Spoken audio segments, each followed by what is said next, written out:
Hello everybody, what is going on? Voodoo 51292 here, and welcome to another edition of Voodoo's Verdict, which is my series where I do my honest and thorough game reviews.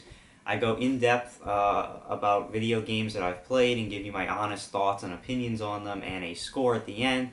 And this episode I've been meaning to do for a while.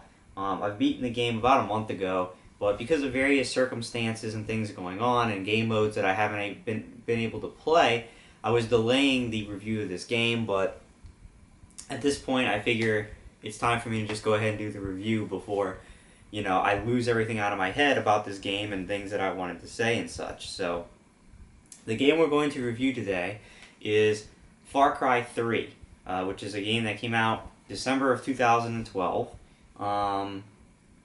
And I played this game thoroughly. This was a game that I played off camera.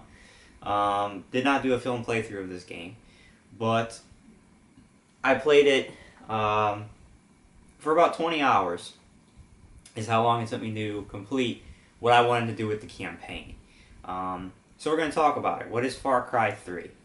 Far Cry 3 is the story mainly of a character, a young male, probably in his 20s, by the name of Jason Brody. And Jason and his friends and family, his brothers and their friends and such, went on a vacation. Basically, they seem like they are, the rich white kids, that kind of stereotype to where they, they're a bunch of partiers and they have all kinds of money so they can do whatever they want to do. And basically, they're going on this vacation kind of almost around the world, just doing whatever they want to do, hopping from place to place. And one of the stops along the way is they decide that they want to go skydiving over a tropical island. And they go ahead and do this. And when they get to the bottom of this island, which is called Rook Island, unfortunately for them, this island is anything but a tropical paradise. Basically, the island is inhabited by two very different sets of people. The first set are the first group that you really run into in the game, and these are a band of pirates, or basically it's a bad group of people. It's a big organization of pirates that's involved in human trafficking, and they are led by basically an insane leader who's the guy on the cover called Voss. And they capture you and your friends, and things don't work out too well for you.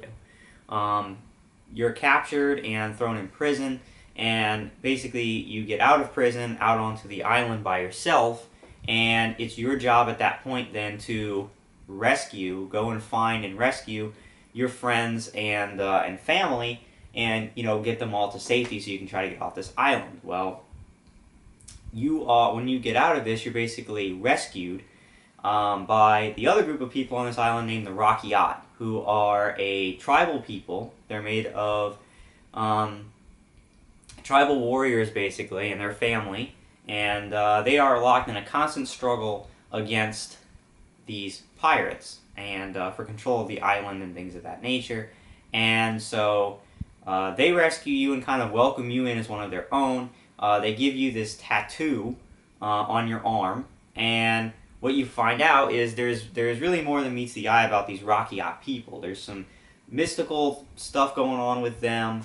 It's kind of otherworldly, and they have kind of these, I don't want to say mystical powers, but basically the tattoo, which they call the tatau in the game, kind of gives you these mystical, almost superhuman powers that allows you to be better at combat and things of that nature. And that's more or less the tattoo is pretty much your skill tree in the game, and we'll talk about that a little bit more. But that's how these Rocky Yacht warriors, and eventually how Jason, gets more powerful. And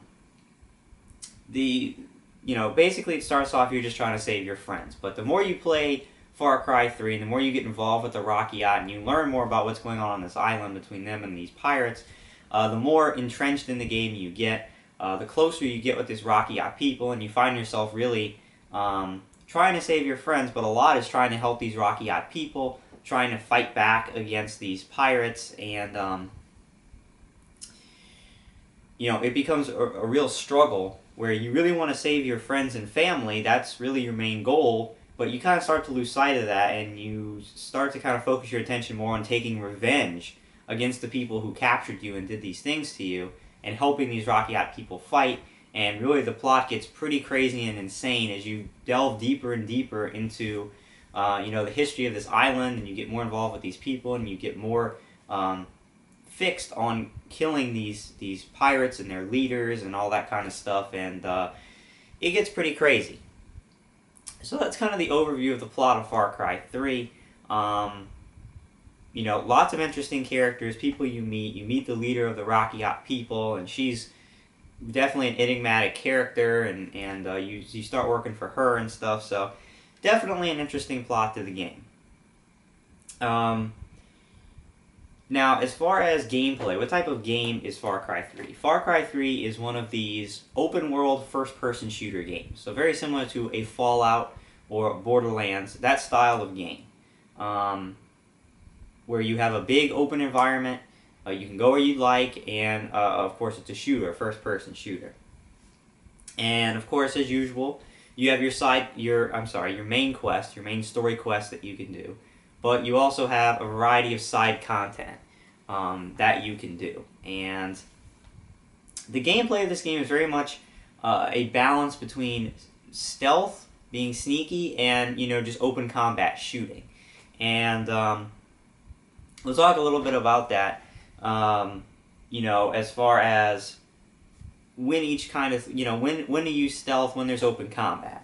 I guess we'll start by talking about the side content of this game.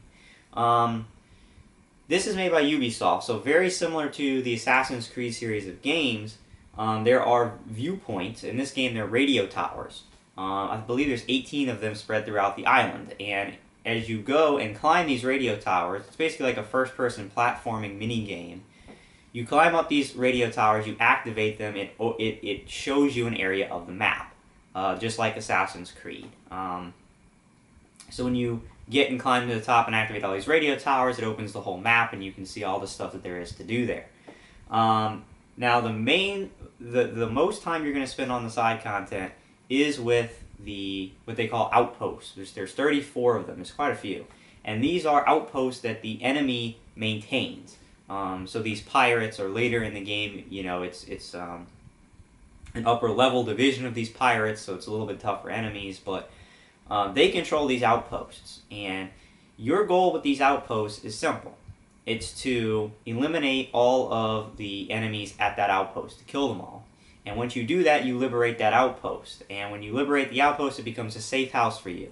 You can fast travel there. There's basically a weapon vending machine there, just like Borderlands, where you can buy weapons and supplies and things like that. It becomes a safe house for you, and it actually unlocks some other side content at that outpost. Now, what's cool about the outpost is there's various ways you can do this.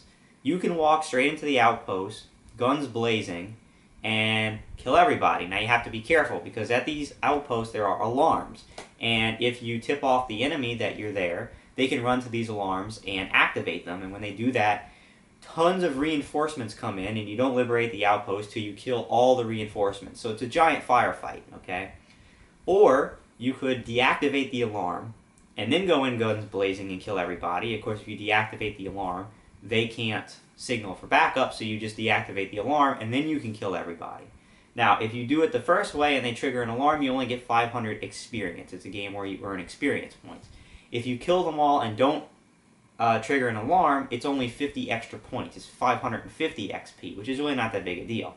The real challenge and the real fun of this game comes when you try to secretly and stealthily eliminate everybody at that outpost. So if you do that and you remain undetected the entire time and you kill everybody, you get 1,500 experience, which is a massive experience boost. Helps you buy a lot more skills, okay? And there's various ways you can do this. You can go hand-to-hand. You can sneak up behind them and perform a melee attack from behind and drag their bodies out of the way so that they don't see them. you can get a silenced weapon. You can sit from afar and shoot them with a silenced weapon. And some of these outposts, they actually have animals that are caged, and you can actually shoot the cage that these animals are in, and they will get out and actually attack the people in the outpost and kill some of them for you. So that's really where the fun of the game, I think, is in the stealth, trying to kill everybody without being detected. Okay, so the outposts are really where the majority of your side content's going to be. Now, once you liberate an outpost, it unlocks two types of side quests. Okay, you have a Wanted Dead quest or a Hunter's quest. The Wanted Dead quests are basically mini assassination missions where they will mark one or two important people somewhere, with a group of pirates out in the on the island somewhere, and your job is simple. You have to get in there and kill the target with a knife. So you have to melee and kill that enemy. Okay, you don't necessarily have to remain undetected. You just have to go there, kill the designated enemy with a knife, and you will get some experience and some money for doing that. The hunting quests are, they will provide you a specific weapon and tell you that you have to go out there and kill some type of animal with this specific weapon, a specific number of them, or maybe a rare animal that you can skin. And the animals in this game are pretty crazy. There's a variety of crazy tropical wildlife that just roams freely on this island and can really attack you at any minute. There are tigers, there's Komodo dragons, there are bears, there's sharks in the water. They also have, non-violent animals like deer and pigs and goats, that kind of thing. They also have cassowaries, those crazy aggressive birds. There's a really big variety of animals, really cool animals roaming around this island. Cheetahs, stuff like that. And this introduces you to my next point about the game, which is there's a crafting system in this game. And you start off with very basic stuff, a small wallet that holds a small amount of money, a very tiny weapon holster so you can only hold one weapon, stuff like that. But if you go and kill certain animals, and they tell you, of course, what they are, you kill certain animals and skin them, you can craft better items. You can craft a bigger wallet. You can craft a bigger weapon holster. You can craft a bigger ammo carrier. And of course, it gets, the animals you have to kill get harder and harder as you get up there. Now, most of these items, you can only craft the last, best one of these items with a special rare skin. And that's where a lot of these hunter quests comes in, where the quest might be, you have to go kill this rare animal, and that's the only way you can get this rare animal to do the quest. So you'll have to go kill this rare animal, skin it, and then you'll be able to craft like the best wallet or the best weapon carrier, stuff like that. In addition to that, there are side quests that open up when you activate a radio tower called supply drop quests. And what these are, it's basically a mini race. You get on an ATV or a car with supplies in it, and you have to drive and follow these certain checkpoints to get to the final endpoint in a certain amount of time. And they're really not that hard or anything too special, but you do them and you get some experience and money for doing them. There are also actual side quests, that have stories. Now, they're not really complicated. I think there's only maybe 8 of them. It's nothing like Skyrim or Fallout where there's going to be these huge story, side quest story arcs and things like that, like in those games. It's not quite as sophisticated as those games for what it is. They're very mini, quick side quests. Just go do this real quick or go do that, and there's like a cool little story that happens for like 5 minutes, and you're done. It's not this big arc like in those other games. There's also something called Trial of the Rock Yacht. And what these are is they are mini games. They teleport you into a mini game where you'll have different types of weapons, and they'll just keep putting an endless wave of enemies at you, and you kill these enemies for points. And there's a time limit, and if you earn a certain amount of points in that time limit, you'll get experience and money, stuff like that. So that's mainly the side content of this game. And you're going to be doing, multiple versions of these throughout the game as you unlock areas and outposts. A little bit repetitive. That's one of the negative things I have to say about it, is that the side content does get kind of repetitive after a while, but we'll talk about that more later. In addition, there are collectibles in the game. There are memory cards that you find inside outposts once you've liberated them that give you like little snippets on the island's drug cartel and their history and stuff like that. There are letters that are on old dead soldiers because the island was apparently used during World War II by the Japanese. So you can find these lost letters and read about that. And there are also relics. There's something like 120 different relics of the old ancient civilization that used to live on the island that you can find scattered around the island. And if you find a certain number of these, you may get an achievement, or you may actually unlock a special gun or something like that if you find it, or a special recipe, something like that. One thing I did leave out of the crafting is not only is there animals in the crafting, but there's plants as well. There's various plants spread around. They have different colors, and you'll get recipes to craft certain syringes. And they'll require like one blue flower and one green flower. So if you go and collect those, you can craft a certain syringe. And there's a health syringe. There is a syringe that helps you with hunting, so that you can actually see animals. They'll highlight animals and you can see them through walls and stuff. There are syringes that let you breathe underwater for a long period of time. There's these different kinds of syringes that you can craft by collecting certain plants. So that's the other side of crafting. As I said, there's an experience point system and skill trees where you can buy skills with your experience. And if you do the side content, you'll have more than enough experience to buy all the skills in the game. So if you do the side content, by the end of the game, you'll have unlocked all of the skills that you can use. And there's a whole variety of different skills that help you, do silent takedowns. There's different styles of takedowns where you can kill multiple enemies. You move quieter when you walk. There's all kinds of skills that will help you in your combat. And of course, it's done through the form of the tattoo. When you unlock a new skill, it makes your tattoo grow, and that's how you learn these skills. So that's mainly the side content, the gameplay of the main campaign of Far Cry 3. And I have to say, it is extremely well done, extremely well executed, and it's a hell of a lot of fun, okay? Maybe I'm a little biased because personally this style of game, the open world first person shooter with experience and side quests and stuff like that, are my favorite genre of gaming. And they always have been, because I feel like they offer you a large variety of content while offering you many things to do on the side to earn experience, to find weapons, things like that. And I thought that it was really well done in this game. I thought that there was a lot of side content for you to do that was interesting. I just spent probably 15 minutes talking about all the side content in the game. There's a lot of cool weapons in the game that you can use, SMGs and shotguns and sniper rifles, and you can put attachments on them. You can put scopes, you can put silencers, you can add custom paint to them.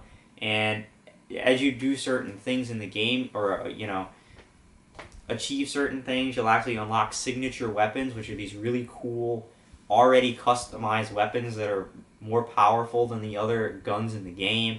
There's something called like a shredder, which is a custom SMG that has a extended clip and a silencer and a scope on it, and it has this really cool red custom like tiger paint on it. It's really cool. So you want to keep doing stuff to unlock these guns. You want to go out of your way to find the collectibles. You want to do all the side content. You want to do the outposts and keep challenging yourself to do it, stealthily, so you get the massive experience boost and you feel good about yourself when you do it. It's just really well done, I think, in the game. And, not only that, but the story is actually really good. Like I said, it's a really interesting story. There's a lot of twists and turns, unexpected things that happen in the story. You've got to make a lot of difficult, decisions, and it really plays with your head what exactly your ultimate goal here is on the island, because after a while you don't know if really you're more interested in saving your friends or you're more interested in just getting revenge on people like Voss and the other people on the island who captured your friends and really did bad things to them. And it becomes really hazy, morality kind of loses its way, and you don't know what's right or wrong anymore, and it really keeps you interested in going. The characters are really good voice acting in the game. I just thought it was really good. Now, there were a couple things that I did find negative and that did annoy me about the campaign in this game, okay? Number one is what I mentioned earlier. The side content can get repetitive. You can only do so many of these wanted dead quests where you just go up to a guy and kill him with a knife so many times before it just gets a little boring. You know, I would say the thing that keeps it fresh are the outposts, because all the outposts are different, and they all offer a different, unique challenge to you, and it's always fun to try to do these things without being detected. But some of these other things, like the hunter quests, the, you know, I mean, they just get repetitive after a while, and there's so many of them that by the end of the game, you're like, I don't want to do these anymore. I've done it enough, it's the same thing. And actually, the last few outposts I had to do, I had already earned enough experience to get all the skills. So the last few outposts, I didn't even really care about doing it doing it stealthy, because what does it matter? It doesn't matter if I get more experience. I've maxed out all my levels, and that's the only thing experience is good for, is buying skills. And once you've got all of them, it doesn't matter anymore. So I just walked in there guns blazing and mowed everybody down because it didn't make a difference anymore. Ammo is not hard to come by in the game, neither is money. You know, there's loot all throughout the world, like many of these games that you can loot chests and sell back junk and get money, and I always never had a problem with money. So the side content can get repetitive, but for the most part, it is fun and enjoyable side content. Another thing that bugged me about the game is for some reason, there's no mechanic to simply save and then reload a save. So when I found this really annoying was when I was trying to do the outposts. And if I would get detected, I would want to go back and retry to not get detected. So I would just go back and try to reload my game. You know, I'd save right before I started. I'd try to reload. There's no option to reload. So you literally have to walk down there and get yourself killed to restart. And is it a big deal? No, not really. Is it an annoyance and an aggravation and kind of like a head scratcher why in a game like this, an open world game, they wouldn't have the ability to simply reload a save? Yeah, that's kind of weird and annoying, and I don't want to have to walk down and get myself killed every time I want to restart from where I last loaded. I just want to be able to load a game. So that was annoying and bothered me. But really, other than that, I didn't find too much wrong with this game as far as the gameplay is concerned. I really enjoyed it. The plot was interesting, the graphics are beautiful, the environment is extremely lush and definitely looks like a tropical island, and the wildlife, the animals that are just free roaming around are really cool. For the most part, it's a really good game. There's a mechanic in there, like, if you're trying to do the stealth approach, you can throw a rock to distract an enemy and have him walk a certain area so that you can get up behind and kill him. It's really neat, and it's really well done, except for the fact that you can't just reload whenever you want, which is really weird. Now, the reason that I've been delaying this review is because there's actually two more game modes in this game. There's a multiplayer and a co-op. I have not had the ability to play either. Reason being is I tried to play it once, the servers were not working at all. And I couldn't get into a multiplayer match, and I could not get into a co-op match online. It put me like in the middle of a co-op match, and there was only like 3 of the 4 people playing, and it had me sitting there watching forever. It was really stupid. So what I did was I went online, I watched some gameplay of this stuff just to get a gist for it. Because honestly, that's not why you're going to buy this game, okay? It's not going to make or... Okay, sorry about that, guys. My camera turned itself off because I guess it reached its recording limit. That's, my fault, anyway. So, you'll see a quick cut in the video where I splice them together. But anyway, I guess that's telling me I'm going on too long, as I normally do with these reviews. But, yeah, I was talking about the co-op and how it basically turns into a generic, you know, first-person shooter with this co-op. I would say it's probably about 2 hours long, it seems, 2 to 3 hours, and, you know, it doesn't hurt that either multiplayer or co-op is in there. Is it going to make or break why you buy this game? No. You're going to buy the game because of the campaign, and if you want to play more of this game, you can go online and do the co-op, okay?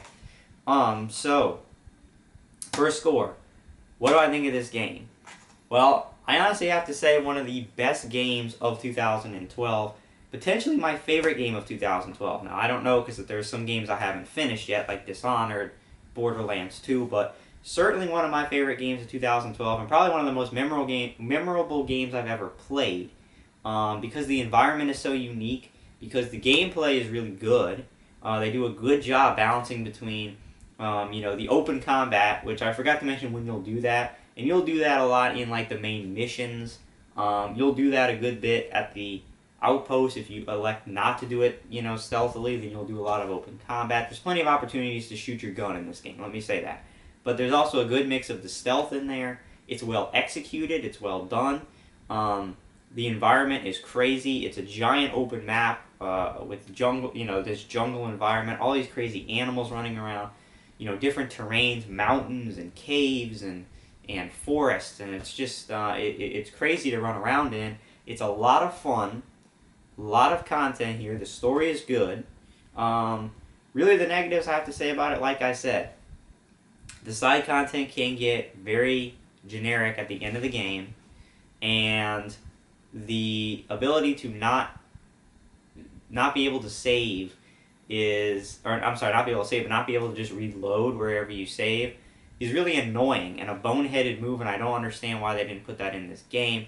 There's also a couple more annoying things, like sometimes you'll be hiding and people shouldn't see you or detect you, and somehow they will magically see you through a wall, which is really annoying. There's other minor grievances and annoyances I have with the game. It's certainly not a perfect game, but it's a lot of fun. It's absolutely worth a purchase. Definitely worth $60 for this game. You will not regret that you did that if you like this genre. If you like this genre of games, this is a must-buy. I'm telling you right now. If you like open world first-person shooters, buy this game. I know this game didn't get a whole lot of publicity, and I don't think a lot of people knew much about it. I didn't know much about it. But once you play this game, you will understand why I think it's so good, okay? So Far Cry 3, I give this game a 9 out of 10. I really think it's that good. One of the best games of 2012, one of the most memorable games, like I said, I've ever played, simply because the story is so crazy and unique, and the characters are really good and unique, and it's a fun game and an addictive game. So, I would say definitely buy this game. You're not going to regret it, okay? So that's my Voodoo's verdict on Far Cry 3, a 9 out of 10. Really good game with just a few minor, small grievances, but I really enjoyed the game, okay? And I think everybody should definitely check it out. So, that is my verdict on Far Cry 3. I do apologize it took me so long to do the review, but I was trying to be able to play the multiplayer and the co-op modes, but when I tried to do it, it wasn't working well. So I don't know exactly what that means, if people aren't playing it right now or whatever. Bottom line is, I looked it up and was able to get the gist of it, but the campaign is what you're going to be spending your money on, okay? So thank you very much for watching this edition of Voodoo's Verdict. I hope it helped you. Please leave feedback and let me know how you enjoyed the review. And you will see me in the future for many more Voodoo's Verdicts as I beat games, okay? So I'm Voodoo51292. Thank you guys for watching, and I will see you next time.